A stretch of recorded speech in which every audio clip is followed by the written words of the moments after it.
Hey guys, Kurt from Time Machine Transport. So, still sitting over there, and the weather's only getting worse here. They're talking about it's going to snow it's going to snow like continually with cold weather, extreme cold weather until tomorrow night. So, anyways, that's why I always have a fridge and a microwave, and I got a big old war chest up there. See that right there? Don't ask how I got that in the truck. It's a gift from my wife. Or, I mean, I don't know if it's a gift for her, but anyways, it's cool. Old steamer trunk. Thought it could fit right there where my seat's out. But it didn't. I had to muscle it up there on the top bunk. That was not fun. Anyways, you know what really drives me crazy? I don't know what the percentage is, but I'm sure a lot of people don't just help people to get a thank you or a pat on the back. Like, oh, you're such a good boy, Kurt. But that big old boy, he's big dude. He's got to be 600 pounds. I'm not kidding you. When the bumper, when the bumper got ripped off, how many? Who can say that? Like, you know. When the bumper gets ripped off, you know, he didn't even say, oh my God, I'm so sorry, or, you know, and I wouldn't have accepted any money at all. I mean, but I'm going to tell you a story. I was over in, by the Yermo Marine Logistics Base, right by Barstow, California, years ago when I drove for this Russian. When I first got my CDL, I was pulling a step deck, and,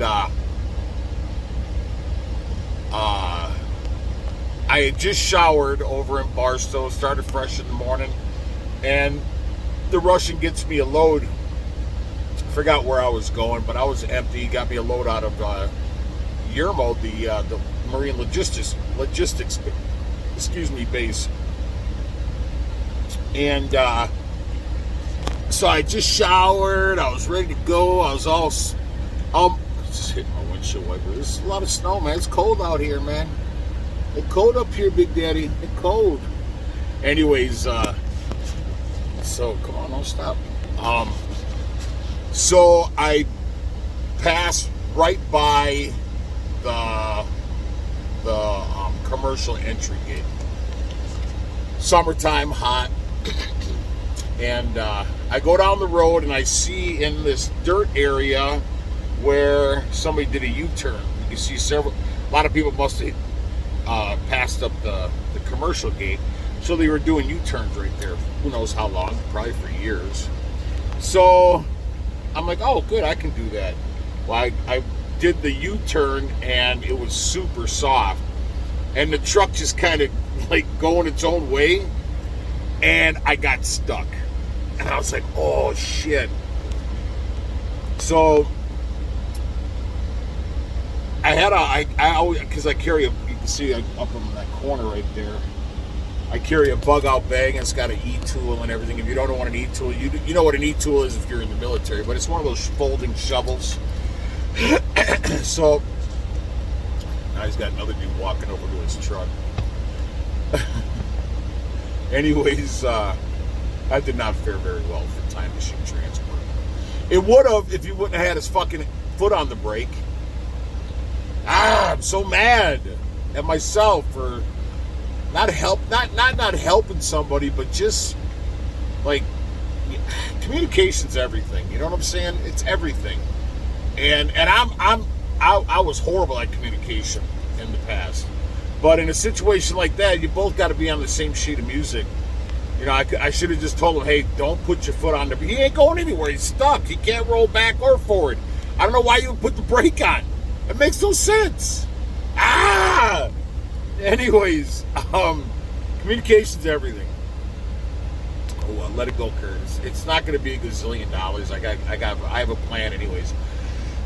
So I get stuck, and at first I tried rocking the truck. It was a manual transmission, so I'm rocking the truck, and it just seems like it's going further and further and further in instead of back. And I'm like, oh my God. So I'm even making it worse. So next thing I grab my e-tool and I start trying. I don't know what I'm shoveling. I mean, it was like almost like a sand. My face is all windburned, man. Holy God, it's cold out there. Very dangerous. Anyways, it reminds me when we used to do, when I was in our airborne unit, my brother Jason Gilbert, he was stationed with me when we used to do cold weather training up in the Italian Alps. It was, what was it called? Folgaria? Anyways, I think it was Folgaria, I think. Anyways, so now I got my this little shovel, like the size of a, a tablespoon. And about the size of a tablespoon, trying to, shovel out, and the shit's just going right back in the hole. I'm trying to do something, right? So I'm at it for like, I'm not kidding you, a couple hours. And I'm right by the road, so trucks could see me. And they had like a refinery right there, or some sort of like a fuel thing. So these tankers kept going by. I've been out there for like a couple hours, man. I mean, I'm literally looking like a sugar cookie. I mean, I'm literally just, and I'm spent, and I'm frustrated, and I'm like, and a guy pulled up in a pickup truck. And he's like, hey man, he gives me a card. He says, I can get you out, but it's going to cost you $350. $350? I mean, are you shitting me? I was like, nah, man, I'm good, thank you. And I'm like, oh my God, because it's my fault. I got to pay for it, not the company, So anyways, just I was watching this dude over here. I don't know what he's trying to do, but anyways, so I see the tanker trucks going by, and finally, after like 3 hours, man, one of the drivers stops and says, hey man, he said, I couldn't do anything before because I had stuff and my boss was here. He said, but he said, you got a chain? I said, yeah. He said, I'll tell you what, he said, I'm gonna put my four ways on, I'll hook up to your bumper, and then you put it in reverse, and when I honk my horn, you just go ahead and let up on the clutch, and you're gonna go in reverse, and I'm gonna pull you out. And I was empty, mind you, and this guy's empty, but I didn't know what his weight was. He said he was 56,000 pounds. 56,000 pounds, truck and trailer, and he's empty, and it's a tanker, and I got 42,000 on the deck on this truck, so I'm trying to pull a lot of weight on this thing. So anyways, he pulls me out. I was so grateful. I was like, oh my God, thank you so much, man. I couldn't thank him enough. I was like, man, thank you. I didn't have any cash on me. I only had my card. So I went in my truck and I had this huge jug of change. Must have been a couple $100 in there easy. I go to give it to him. He goes, no. He said, just pay it forward, man. He said, we got to help each other out. Man, that was so amazing. But I could see when I was showing such gratitude, like thank you, because I truly was grateful. This POS, not even one thank you, even when the bumper ripped off, he didn't say, oh my God, I'm so sorry, man, blah blah blah. Said absolutely nothing. Boy, he's another dude pull up in a pickup truck, man. It looks like he's moving it. He must be the owner or something. Anyways, or the boss or whatever. So this guy, not one thank you, not one I'm oh sorry.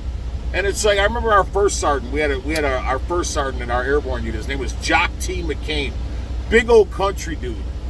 And he would always tell us, you could have all the attaboys in the world, and one oh shit will fuck it up for everybody. And that's true. This guy, so will I ever help another driver out? I can't believe that his boss is getting this fucking truck out. What an amazing, that is fucking truly amazing. UPOS, that dude, and now he's out. Look at that. On his own. Oh shit. Not the big old boy, but there it goes. He's in the pickup truck right there, the big old dude. His boss had to come and bail him out. Wow. So, and like I said, I don't do things for oh, thank you. You're gonna, on my nuts. No. But man, dude, that's just, and anyways, then I will put a large bet on this guy. He's probably one of those guys that makes fun of other people in the ditches. I just could tell by his attitude, like, oh, there goes another dumbass in the ditch. And you hear that shit on the CD all the time when you're driving in the snow. And these guys, like, they literally wanted to start driving down the road. I mean, you do you, man. You go ahead and kill yourself, kill somebody else, ruin your CDL, whatever, ruin your equipment, ruin the load, whatever the case is. But anyways, I just wanted to do a video, and it was like, if somebody does something for you, man, say thank you. Say, I am such a grateful, like when somebody does something for me, I can't tell you how many times I say thank you. And I have had a lot of help in my life. But I'm the person that will be the very first one to say thank you, can I help you, God bless you, whatever the case is, right? And like I said, we don't do it for that reason, like, oh, you know, I do it. No, yeah, Kurt, you're such a great Chris, you're such a great dude. No. But it just really, really irks me, man, because I'm the first one to come out of my mouth with, you know, thank you, man. I really appreciate that. Or let me buy you dinner. There was a guy over in Commerce City, Colorado. And a guy, and we ended up being friends, and unfortunately he's dead now. He committed suicide. I don't mean to laugh at that. I'm in Commerce City, Colorado, right by Denver. And there's this dude, he's in a dry box. And right, the travel lane, so you got trucks parked on an angle at the truck stop at the TA in Commerce City. And he's dead in the water right there. He just dies. And the other trucks can't get out. Like but not one of these guys, not one, would help him, he said.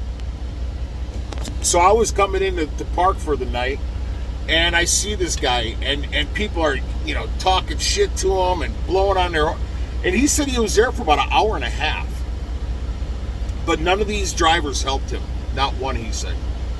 So I said, well, let's go ahead, we'll air up your truck, and then we can go ahead and release the brake chambers, and then I'll just pull you over to the door, to the shop at the TA.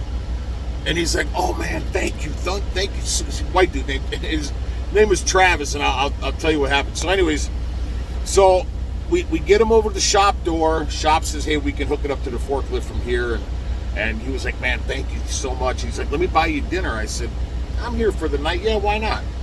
So we go, we sit down in the Country Pride Skillet or whatever it was. It's like the TA restaurants at all their locations. So we're sitting down, whatever, and he's gonna buy dinner, and so we're all done, and I'm about to go back to the truck, and he goes to pay the bill. His card's declined. So not only did I help him pull out or get his truck over to the door, I gotta pay for dinner now. He's so embarrassed, but he's telling me about this. And my wife, Sarah, hi baby girl, how you doing? My wife knows who he is because I think she was the one that told me that he committed suicide. So anyway, so as we're sitting down eating dinner, he's telling me about all these tragedies, man, like his wife screwing around and him, losing his kids, losing job, all this stuff, man. And I was like, man, dude, I said, I'm gonna start calling you Bad Luck Travis. And that's how I had him in my phone, Bad Luck Travis. And he friended me on Facebook. This is when I used to go on Facebook a few years back. And my wife tells me, I believe it was my wife, she's like, hey, did you know that, she was calling him Bad Luck Travis. She's like, did you know that Bad Luck Travis killed himself? I'm like, oh, I mean, I'm not laughing at the situation, but just the conversation. Did you know that Bad Luck Travis killed himself? I mean, you really have bad luck if you're killing yourself, right? So I guess, I don't know, his girlfriend was screwing around, or he got remarried or something. But my point is, this isn't the first time I've helped drivers. I've helped quite a few drivers slide their tandems. I mean, this kind of stuff. I mean, it's, you know, I mean, not like a fucking superhero without a cape. I mean, I should have a cape. I just don't have. I haven't found the color I like yet. So, but kidding. But anyways, it's just the point, man. If somebody helps you out, say thank you. Say thank you. You don't have to buy. You don't have to give them money. And I learned that from the guy that pulled me out when I was in Yermo, at the Yermo Marine Logistics Base. Is he told me, pay it forward. And that's what I've been trying to do. Like since I've been driving the semi, pay it forward. And you think that this guy, when he parks his truck, because he ain't going anywhere, none of us are going, we're all stuck here. I mean, I've been stuck in Laramie, Wyoming for 2 days. I've been stuck in Cheyenne for a day and a half, 2 days. Been shut down, or had to sit at a rest area in Oregon, over by, they got a big mountain there, I forgot the name of it, Grande or something like that, Mount Grande, whatever it is. Been stuck there at a rest area for a couple days. I mean, it's part of trucking. But I'll guarantee his big ass, when he parks that truck, and he's a big dude. I mean, I don't know how he passes his physical, to be honest. But he won't say thank you. And again, like I said, I'm doing this video to drivers that, or anybody, not just semi-drivers, anybody. If somebody helps you, say thank you. Say thank you. Even if you're not thankful, let that person, give that person hope that, wow, if this person said thank you or what. And like I said, we don't do it for that. But man, have some common courtesy, man. Have some common courtesy. And maybe that's why a lot of people don't help each other anymore, is because of this. You get your shit damaged, or you don't even get a thank you. You don't even get a I'm sorry. You don't even, like, man, dude, and I'm on my knees trying to get his chains out with his ass in the truck. Crazy, right? So, anyways, but it's getting worse and worse and worse out, man. It's I was just at this truck stop over the weekend because I delivered over in Baker, Montana, and I couldn't get a load out. And there was loads, but they were heavy as shit. Tarp paying no money. I was like, I ain't putting that shit on the trailer. So I was literally here from Friday until yesterday. So, and the weather was nice. I mean, it was chilly, it was sunny, it was windy, but now it's like night and day. If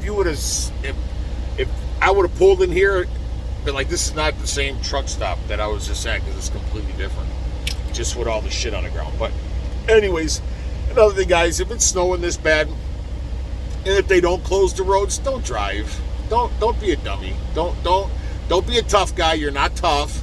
Oh, I can go down the road and snow don't scare me. You're an idiot. You're an idiot. You do you, but you're an idiot. You're not a tough guy. You're a fool. If you're out driving in this, you're a fool. You truly are. And you ain't going anywhere. What are you doing, 25 miles an hour? Just to tell everybody, yeah, I drove through that snowstorm. This is the whole thing about truck drivers. Truck drivers, you'll see them in a truck stop. You could ask the dude, hey, what time is it? You can literally, and I'm not kidding. You go up to a truck driver, hey, man, you got the time? They'll say to you, man, I've been doing this shit for 35, 45, 55, 65 years. It's like anytime you ask a truck driver something, they're giving you their resume. I've been doing this shit for 48, 95 years. What time is it? I just told you, I've been doing this for 48, 95 years. What time is it, sir? Oh, go ask the cashier. I don't know how long she's been doing that. Truck drivers. Bunch of fucking yahoos, I swear. Anyways, please like and subscribe to the channel. Ciao.